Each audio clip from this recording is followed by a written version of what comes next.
बंधु माने आजिर एही कार्यक्रम को आपण मानकु स्वागत। आजिर एही कार्यक्रमटी तुला राशि व्यक्तिविशेष मानक पई बहुत गुरुत्वपूर्ण अटे, बहुत ही खास अटे। बंधु माने आपण संतुलन, कूटनीति एवं सिद्धतार मालिक। आपण सर्वदा जिनिस गुडी को नियंत्रण रे रखिबाकू चेष्टा करंती एवं प्रत्येक समीकरण को परिचालना करिबा आपणक पई द्वितीय स्वभाव। तथापि अगस्ट 12, 2026 रे किछि घटिबाकू जाउछि जहा आपण स्थापन करिथिबा सतर्कतार सहित संतुलित व्यवस्थार मूल दुआ को हलाई देब। कर्कट राशि एवं अश्लेषा नक्षत्र रे संगठित हेउथिबा सूर्य पराग आपणकर दशम भाव रे एक मानसिक एवं ज्योतिष छड़ आनिछि। एही भाव आपणकर क्यारियर एवं सार्वजनीन स्थिति को नियंत्रण करे, जहाको अणदेखा करिबा एक गुरुतर भूल होई पारे। आपण जड़े उच्च पदाधिकारी, जड़े सरकारी अधिकारी, जड़े शिल्पपति, जड़े कॉर्पोरेट, जड़े नेता किंबा जेकोसी क्षेत्र में थांतु, ताहा छोट हेउ किंबा बड़, एही सूर्य पराग आपणक जीवन रे एक व्यापक परिवर्तन आनिबाकू जाउछि। एहा सीधा सड़क आपणक पदवी, आपणकर प्रतिष्ठा एवं आपणकर निष्पत्ति नेबार क्षमता को प्रभावित करिबो। एवं मने रखंतु, एही वीडियो रे मो आपणकर कार्यालय किंबा व्यावसायिक क्षेत्र उपरे वर्तमान घोरुथिबा एक लुक्कायित विपद प्रकाश करिबि। सेही अंश हराइबा द्वारा वर्ष वर्षर कठिन परिश्रम एवं आपणकर प्रतिष्ठा मुहूर्त रे बाजी लागि पारे। यह केवल एक भविष्यवाणी नुहे, यह आपणक पई प्रस्तुत बंचिबा एवं निष्पत्ति नेबा पई एक ब्लूप्रिंट। बंधु माने एही मासरे आकाश रे गुरुत्वपूर्ण परिवर्तन घटुछि। शनि मीन राशि रे बक्री गोचर करूछंती, जेतेबेले कि राहु कुंभ राशि रे गोचर करूछंती एवं भ्रमर जाल बुणुछंती एवं केतु सिंह राशि रे गोचर करूछंती। तथापि अगस्ट 12, 2026 राति 9टाରୁ 1:30 मध्यरे हेबाकु थिबा सूर्य पराग उपरे ध्यान केंद्रित करंतु। जदिओ ई सूर्य पराग भारत रे दृश्यमान हेबो नाही, किंतु ज्योतिष दृष्टिकोणरू महाजागतिक शक्ति रे एक विशाल परिवर्तन अनिवार्य भावरे समस्तंकर अवचेतन मन को प्रभावित करिबो। बंधु माने आपणक राशि रो अधिपति हेउछंती शुक्र। आपण सौंदर्य, संतुलन एवं एक उच्च श्रेणीर प्रतिनिधित्व करती। तथापि अगस्ट 12 तारिख रे जेतेबेले सूर्य पराग हेब, एक असाधारण महाजागतिक मिश्रण घटिब। कर्कट राशि मध्यरे आपणकर दशम भावरे क्यारियर, स्थिति, कर्तृपक्ष, व्यक्तित्व एवं सामाजिक स्थितिर भावरे सूर्य पराग घटिब। कर्कट राशि हेउछि चंद्रଙ୍କ द्वारा शासित एक जल तत्वर राशि।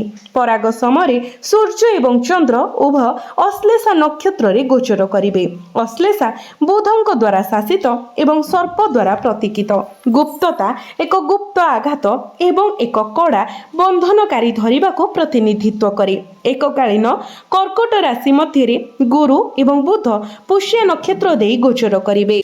पुष्य नक्षत्रर अधिपति हेउछंती शनि, जे कि कर्म, पालन पोषण एवं न्यायर प्रतीक। तेबे ई सूर्य पराग परे कोन हेबो? आपणकर दशम भाव आपणकर क्यारियर, स्थिति एवं सरकार, मालिक एवं समाज सहित ठिया हेबा। चारोटी ग्रहर एक महान संयोग देखिबो। सूर्य, चंद्र, गुरु एवं बुध एक ग्रहण अंधकार आनी थाए, जहा प्रभावशाली भावरे शक्ति प्रवाह को अवरोध करि थाए। यह आपणक क्यारियर क्षेत्र रे एक अस्थायी काली बुझाए। परिस्थिति हठात आपणक नियंत्रण बाहर को घूर्णन करिबा परि देखा जाय पारे। सत्य अस्पष्ट होई पारे, जेतेबेले कि मिथ्या विश्वासयोग्य मने हुए। बंधु माने आमे नियमित भावरे आपणको वर्तमानर ग्रह परिवर्तन विषय सूचना देउछु, किंतु यह आपणकर व्यक्तिगत जन्म कुंडली रे दशा एवं अंतर्दशा उपरे ही संपूर्ण भावरे निर्भर करे। एही सूर्य पराग आपणकर दशम भावरे घटुछि। सूर्य आपणक एकादश भावर अधिपति। दशम भावरे ग्रहण दोष द्वारा पीड़ित। यह प्रायतः प्रमुख निवेशक एवं प्रभावशाली व्यक्ति मानक समर्थन को बाधा दिए। दशम भावर अधिपति चंद्र अर्थात आपणक वृत्तिगत कार्यर कर्ता, आपणकर कर्मेश अश्लेषा नक्षत्र मध्यरे निज गृह रे अवस्थित। राहु केतु अक्ष द्वारा पीड़ित। यह आपणकर नेतृत्व को भावप्रवण असंतुलन कराइब। तृतीय एवं षष्ठ भावर अधिपति गुरु आपणकर दशम भावरे गोचर करुछन्ति। एहा संभाव्य आईनगत एवं सरकारी बाधा को सूचित करे। एही समय नवम एवं द्वादश भावर अधिपति बुध मध्य आपणकर दशम भावरे अछन्ति, जहा भाग्यर समर्थनर अभाव को सूचाई थाए। जदिओ विदेशी संपर्क माध्यम एक गुप्त सुजोग आसीपारे।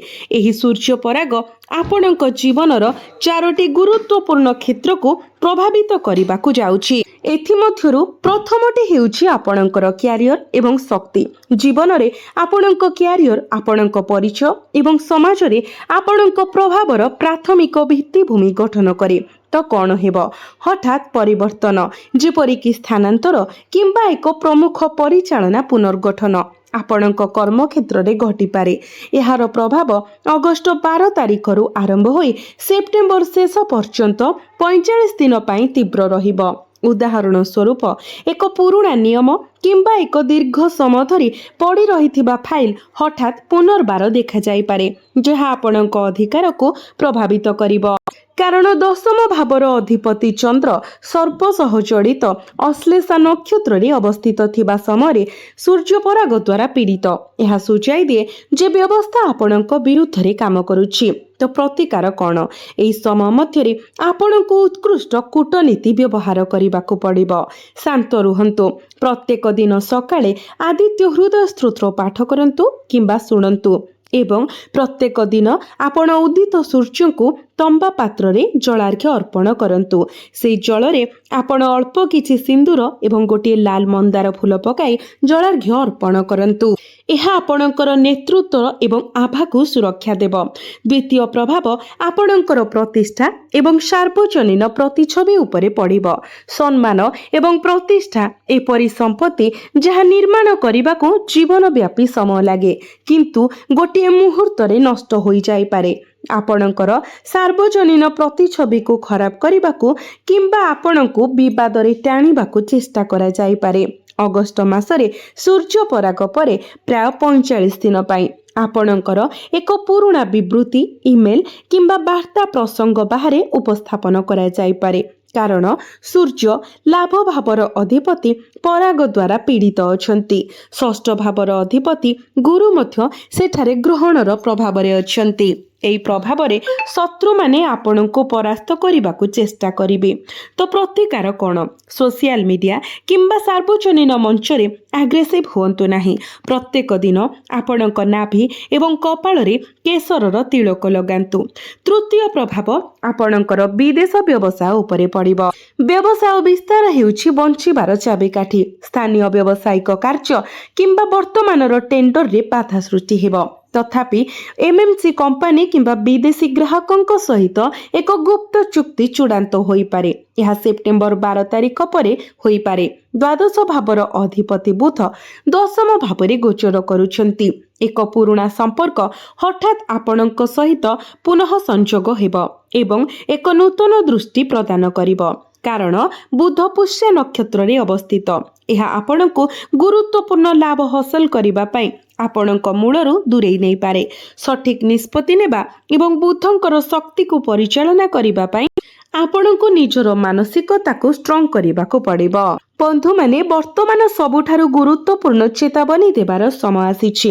दशम भावरे अवस्थित अश्लेषा नक्षत्र सर्प द्वारा प्रतीकित, जहा फଳରେ एही नक्षत्र रे हेउथुबा एही सूर्य पराग आपणक पई एक अत्यंत स्वतंत्र मनस्तात्विक ढांचा सृष्टि करुछि। ऑफिस राजनीति तार शीर्ष रे रहिबो। एपरि परिस्थिति सृष्टि करिबो जेउठारे केही आपणको विश्वासघातकता करि पारंती।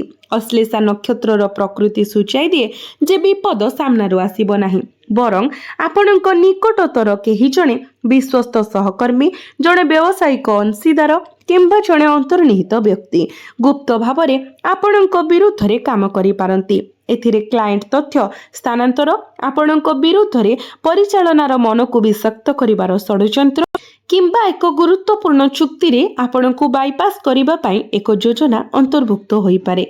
मने रखंतु आपणको सेही व्यक्तिଙ୍କ प्रति सर्वाधिक सतर्क रहिबाको पड़िबो जे वर्तमान आपणଙ୍କ सहित बहुत मीठा कथा कहउछंती एवं आपण जहा कहउछंती सेथिरे सहमत हेउछंती। यह निश्चित भाबरे अंधविश्वास करिबार समय नुहे। आपण अन्य मानंकु सहजरे विश्वास करिबाको प्रवृत्त हुअंती किंतु एही सूर्य पराग समय आपणको आपणकर समस्त जोगाजोग इमेल एवं आईनगत धारा गुड़िक व्यक्तिगत भावरे दुई थर जांच करिबाको पड़िबो। कोनोसी खाली चेक किंबा डॉक्यूमेंट को भल भावरे न पढ़ी स्वाक्षर करंतु नाही।